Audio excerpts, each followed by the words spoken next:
Hindi pa tapos ang usapin sa mga alias. Si Senator Judge Robin Padilla, dead maraw sa mga nangtotroll sa kanya online. Habang ang palasyo, may buwelta tungkol sa paggamit ng alias ng mga bayani.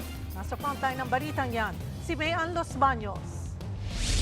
Naniniwala po ba kayo na ang ating mga bayani ay may mga alias? Kilala niyo po ba sila Di Masalang? I'm sorry po sa aking history teacher. Ayan, opo. Hindi ko na po maalala. Ito, kilala niyo po ba kung sino si Marcial Bonifacio? Sino po? Si Benigno I'm sorry, Aquino Your Honor. Jr., si Ninoy. Siya mismo may alias.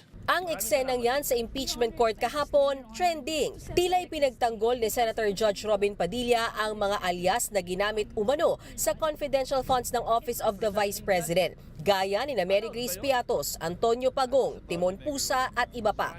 Binash tuloy online si Padilla. Sagot ng senador, binoto siya ng mga totoong tao. Kaya sa mga totoong tao nang siya sasagot, hindi sa mga bayarang troll farm. Sabi pa ni Padilla, magugutom ang mga troll kapag tumigil siya. Si House Prosecution Spokesperson Representative Zia Alonto Adyong naman, pinuna ang tila paghahambing ni Padilla sa mga bayani at sa mga nasa resibo ng confidential funds ni VP Sara Duterte.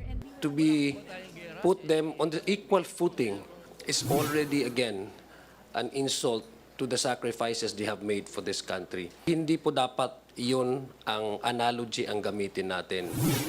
Pero sabi ni Padilla, hindi na raw niya yan sasagutin dahil si Adyong ay kapatid niya sa Islam at kaibigan din daw ni Binoy ang mga Adyong. Si Palace Press Officer Yuse Claire Castro naman, hindi raw hinuhusgahan ang saloobin ni Senator Padilla pero giit niya, para sa kaalaman ng mga kabataan kung ito ang pagkukumparahin natin, ang mga bayani noon ay lumalaban para sa bayan, itinatago ang pagkakakilanlan para sa bayan, pero yung iba ngayon, itinatago ang pagkakakilanlan para sa bayad.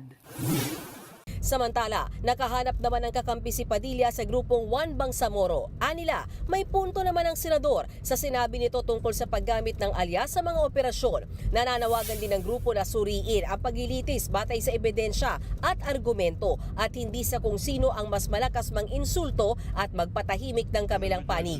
Ganyan din ang giniit kahapon ni Senate Presiding Officer Jesus Codero. Hindi raw dapat maging trial by publicity ang paglilitis sa impeachment case ni VP Sara. Dapat mas manaig ang mga ebidensya. Dahil dyan, pinaalalahanan ni Escudero ang mga abogado ng prosekusyon at depensa, pati na ang mga Senator Judge at si VP Sara na huwag pag-usapan sa publiko ang merito ng kaso. Bagay na sinangayunan naman ni Senate President Win Gatchalian at Senator Padilla. Ako'y sumasaludo kay, kay Senator Chis Escudero. Pero sana mas maganda kung napangalanan niya. O sana napangalanan kung sino yung mga sa senador, tsaka sa prosecution, tsaka doon sa defense na naglumalabag. Kasi kinausap ko bigla yung sarili ko, may nilabag na ba ako? You think it's for the good na Yes, maging yes. mahigpit talaga sa Oo, subject? I think it's for the good kasi nga nakikita ko rin yung mga interviews ng mga lawyers on both sides.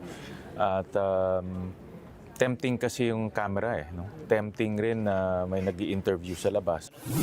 Samantala, nag-uusap pa rin daw ang mga senador sa ngayon kung ano ang gagawing pagbabago sa schedule ng impeachment trial. Target daw kasi nila na matapos ang paglilitis bago magpasko. Ayon pa kay Senate President Gatchalian, kasama rin sa plano na posibleng payagan ang Senate Finance Committee na isabay ang budget hearings nito sa sesyon ng Senado sa umaga man yan o sa hapon. Kung tutuusin, bawal sabayan ng hearing ang mga sesyon ng Senado. Pero posible raw nilang suspindihin ang rule kaugnay niyan para masiguro na makikilatis ng maayos at maipapasa ang 2027 national budget bago matapos ang taon. Nagbabalita mula sa Frontline, Mayan Los Baños, News 5. Mga kapatid, Cheryl Cosim po, mahalaga ang pag-share mo nito ngayong naglipa na ang mga fake news. Mag-follow at mag-subscribe sa social media pages ng News 5 para sa mahahalagang balita at updates.